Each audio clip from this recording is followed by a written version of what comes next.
Hello again, my dudes. This is Kadima with another build video for Wulong Fallen Dynasty. This time, a curved saber focused build, making the best out of the most popular curved saber in the game, the Guding Blade.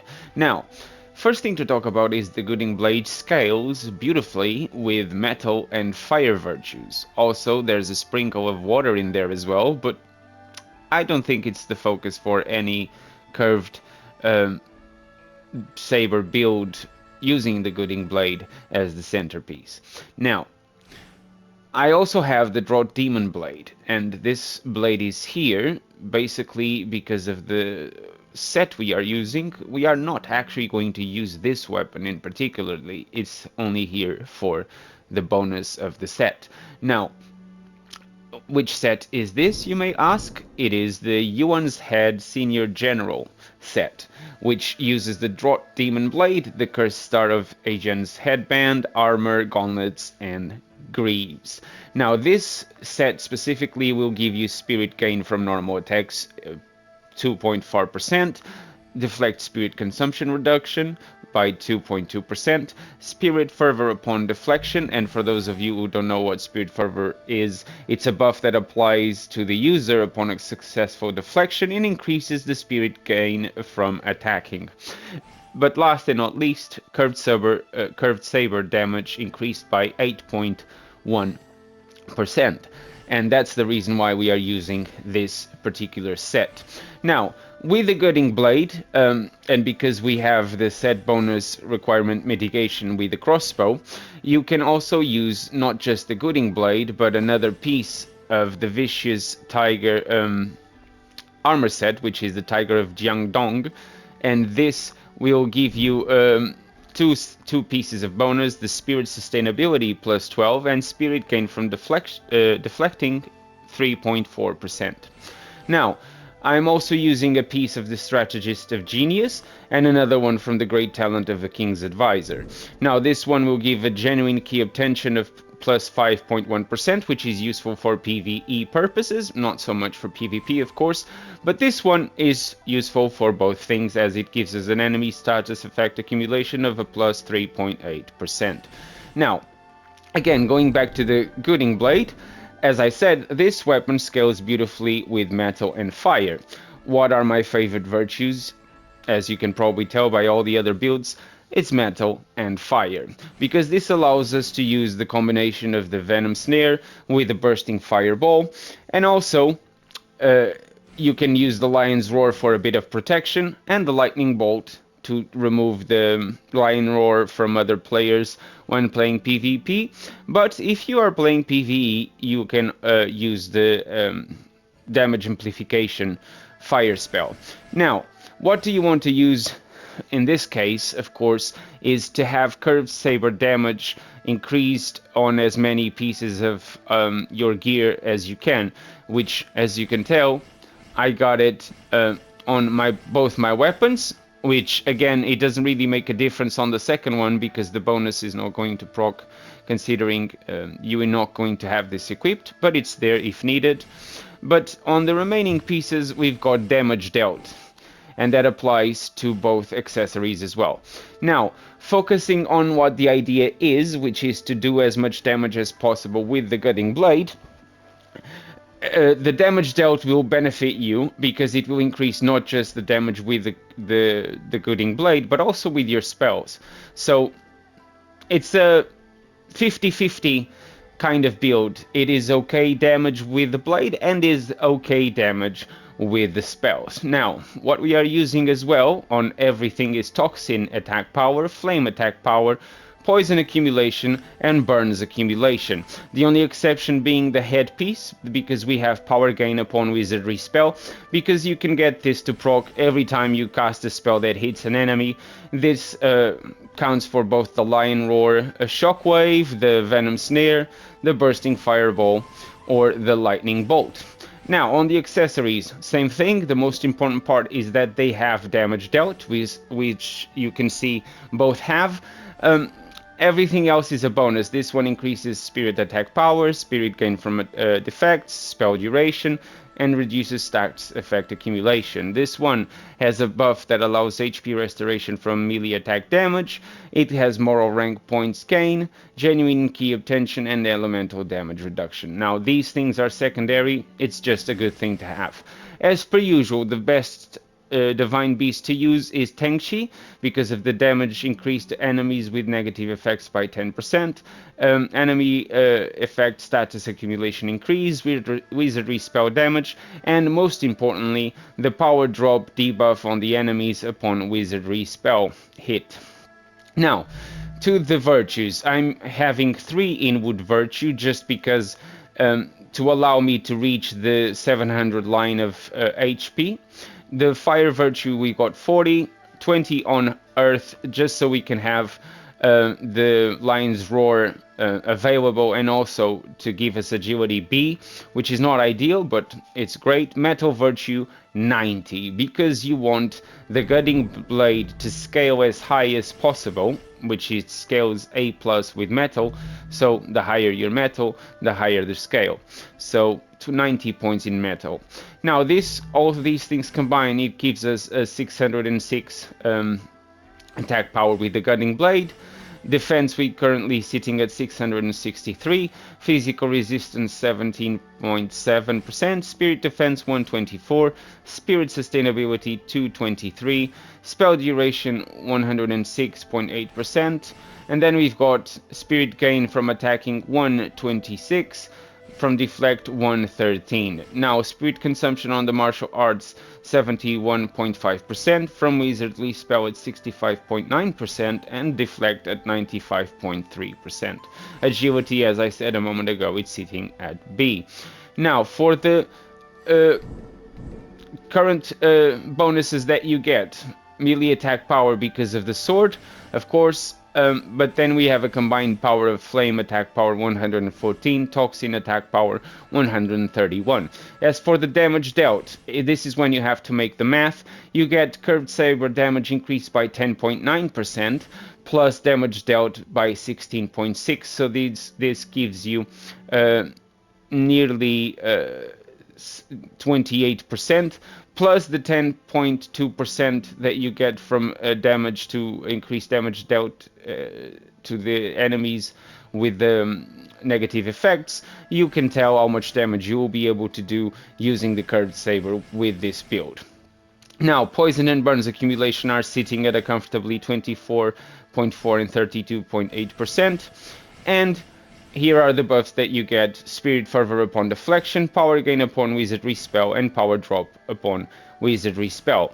Now, this is not an OP build, but it's very fun to use. It allows us to use a very good sword, which is very strong for PvE because of its martial arts.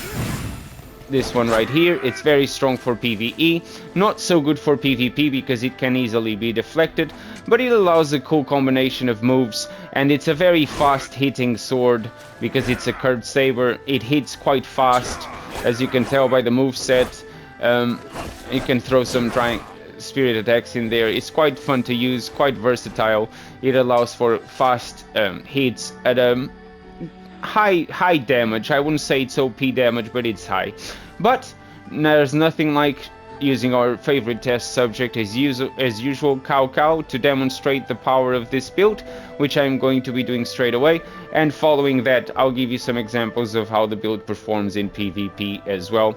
Again, thank you guys for watching it this far. If you haven't subscribed just yet, please consider doing so. I do appreciate your support.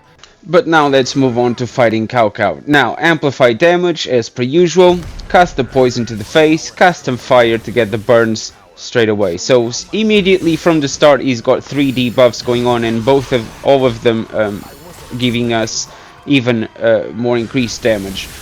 Getting some more fire going on, amplify damage again, wait for him to attack, deflect, and then we do our martial arts. He gets stunned, we land some hits, and then do the fatal strike.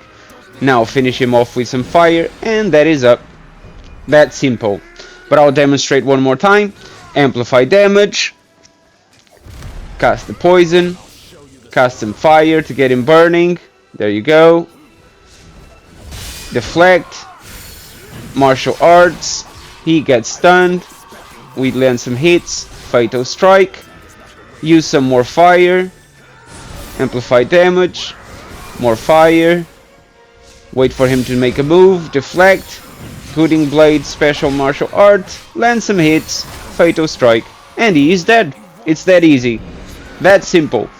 Very powerful build, making the most of having a curved saber. Now, PvP, this is how it goes. As you can see, this guy just randomly tried to hit me with poison, which I am absolutely fine about. I have nothing against people using poison, I use it myself.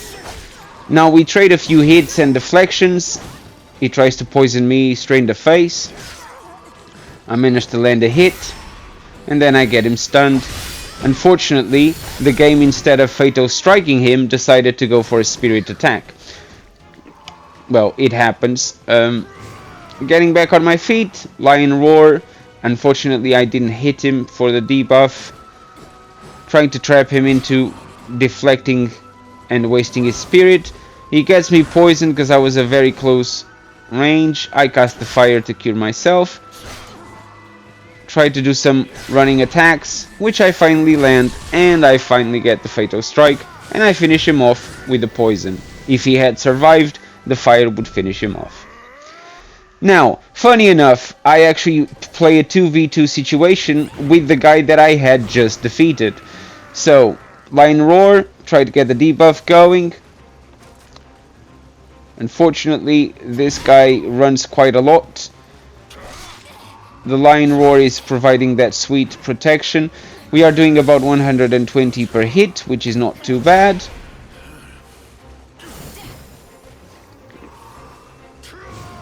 He manages to stun us, but he didn't get the fatal strike. He does manage to get another deflect. I absolutely failed that poison.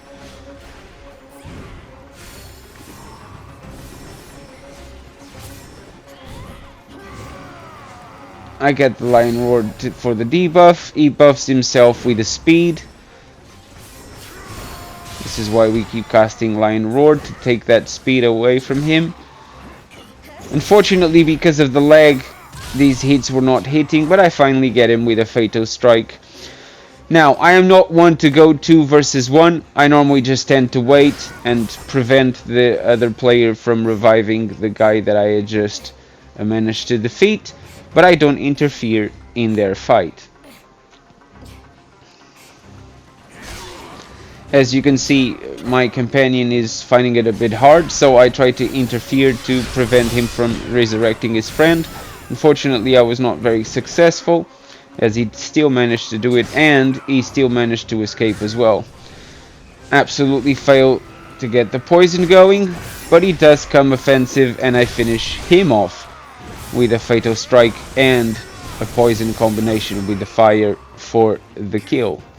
Now, in this case, the situation reverses, and now the host is the one running around.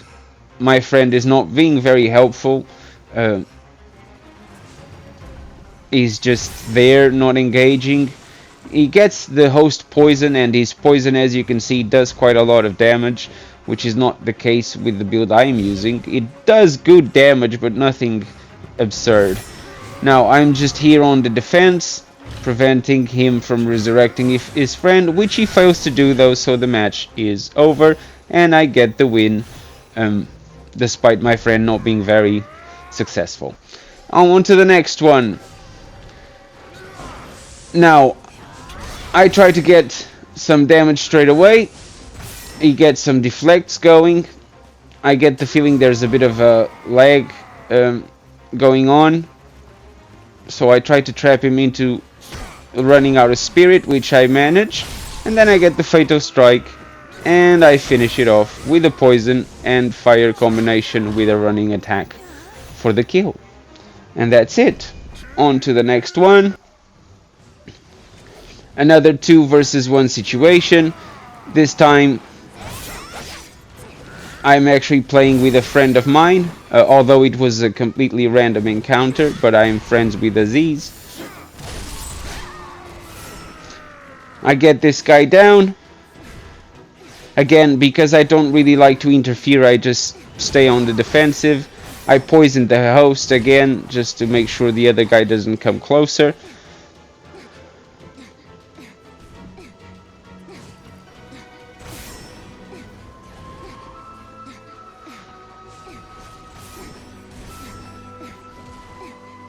My friend actually gets downed, so I come to initiate the fight.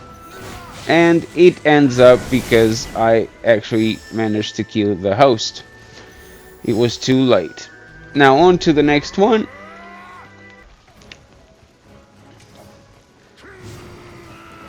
Now get that lion roar for the debuffs and the power up on myself.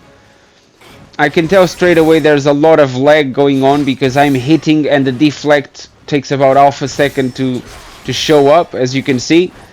This makes it very hard for me to counter deflect when he attacks me after deflecting me, because I can see I cannot really see what's going on. You see, I just hit him on my screen, but it resulted in nothing. He does manage to stun me and burn me, but again, because of the lag probably happening on both ends, nothing comes from it. I tried to get him to make a mistake and try to get him to run out of spirit. He unfortunately makes the mistake of using a spirit attack, and I finish him off with the Fatal Strike. That's it. Now for the next one,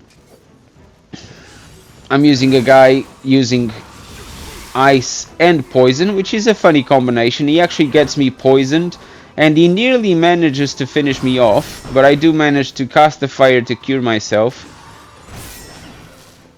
He tries to get me poisoned straight away.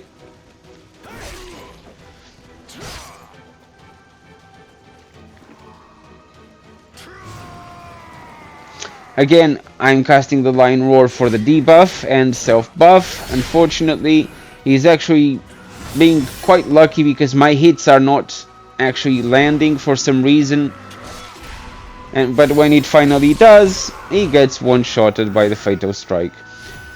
If he had survived, the poison would have finished him off. Now on to the next one. Now this guy had invaded me before and I actually got distracted and he managed to defeat me, so I thought I should try to get some sort of payback. He tries to poison me.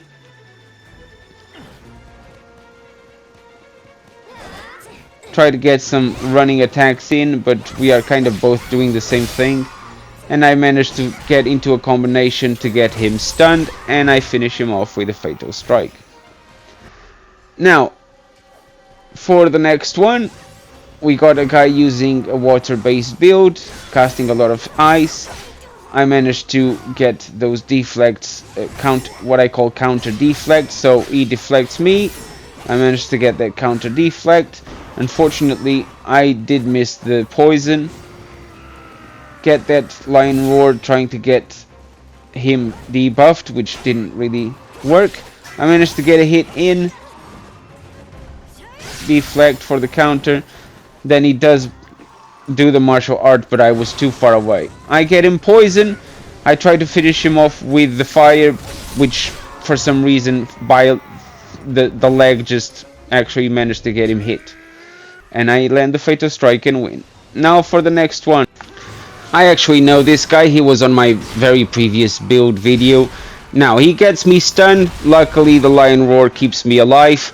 He gets me poisoned, and then he turns very offensive. I try to cure myself, but he doesn't get me cured straight away. But I managed to keep my ass safe by deflecting his Fatal Strike. And then I take the time to heal, get back on my feet.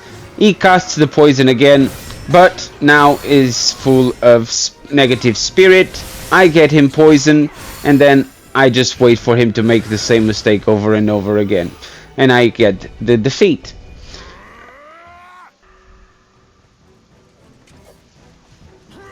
Now for some reason this guy was a bit laggy. He gets me, tries to poison me straight in the face. I then start my little pursue. I get him poisoned, and then I finish him off, or I thought I would. Unfortunately, the game again didn't land a fatal strike. It just did a normal triangle attack. As you can tell, I decided to try to give him some time to recover, but he wasn't engaging, so I just planned to finish the fight, and I go for the kill. Try to pretend that I'm going to do a running attack. I get him stunned, fatal strike, match over. Thank you guys for watching. Do consider subscribing if you haven't yet. I'll see you next time. Cheerio!